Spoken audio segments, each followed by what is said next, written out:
Let's talk about employment lands and employment land conversion to mixed use. We saw how many office buildings have emptied out as we all started working from home. This may change, but many believe that work from home is here to stay, even if it's just as a hybrid option. But housing affordability in the city has only gotten worse. With these two things in mind, it's really hard to imagine why would we have a push for land use that is designated for one use only, employment.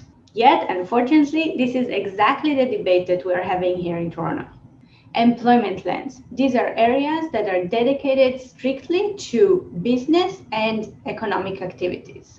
So manufacturing, wholesaling, processing, even banks and restaurants are all allowed, but residential uses are not.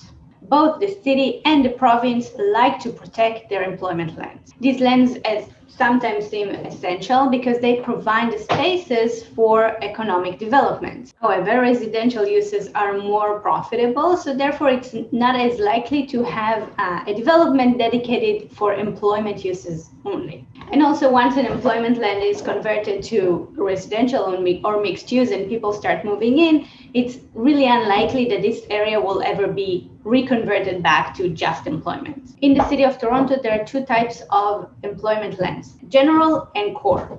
They're pretty similar, but the core employment lands are usually located in the center of an employment area and could be used for more of industrial activities. General employment land is usually in the periphery of the core employment land and is usually more permissive and could allow for retail, restaurants, and general employment activities. In 2019, the province introduced the provincially significant employment zones. These are areas defined by the province in consultation with the municipalities. They are strategically located to provide stable employment zones and presented as crucial for job creation and economic development. Because they're so important, they are subject to a much more stringent process for conversion than any other employment land. There are many pockets of general and core employments in Toronto. Some of these employment areas are in very central locations and close to transit, which makes them a very good candidate for a land use conversion to mixed use. So what happens if you want to convert employment land to mixed use? This could be quite tricky. For all the reasons I mentioned, the province and the city are very protective of their employment land and very hesitant to convert them to any other land use. But I guess tricky doesn't mean impossible. In the city of Toronto, requests for conversions are made through a process that's called Municipal Comprehensive Review, or MCR. And by the way, in order to deal with the high volumes of requests, I guess the city started to charge for a fee of $20,000 for a review. The city also made the effort to standardize the submission request, and they recommend the applicant to meet with the city prior to making any submission request. Reviews of conversions are subject to four major criteria. The conversion must be seen as necessary in order to meet population forecasts. The lands must not be required in the long term for employment purposes. The conversion must not negatively affect the overall viability of the area. The converted lands must not be near important transportation infrastructure, so major highways, for example. If an application meets those criteria, a conversion might be possible. Let's discuss two interesting examples from recent years of conversion of employment land to mixed-use areas. The first example is the conversion of Christie Cookie plant.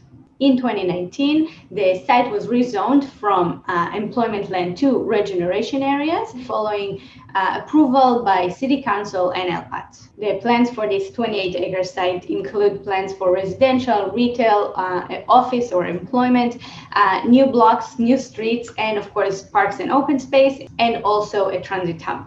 In this case of the Christie Cookie site, the conversion was allowed in order to meet other provincial goals of intensification. The new plans are projected to include 12,000 new residents as well as 35 to 38 new jobs over the next 25 years. Another interesting example of employment land conversion is East Harbour.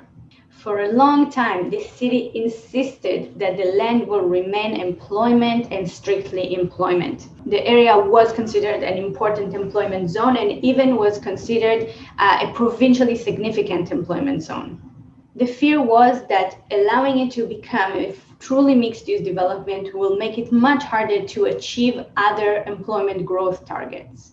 But very recently, we learned that residential uses will be allowed after all. The original plans by First Gulf allowed for 10 million square foot of office, and the very recent application by Cadillac Fairview added about a third, 3.25 square foot of residential uses on top of the office, making an interesting turn from the city's original vision.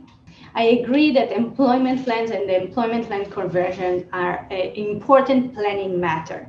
However, the working from home movement and the hybrid model have changed things significantly. Having space for people to work is important for job creation and economic development and meeting growth targets.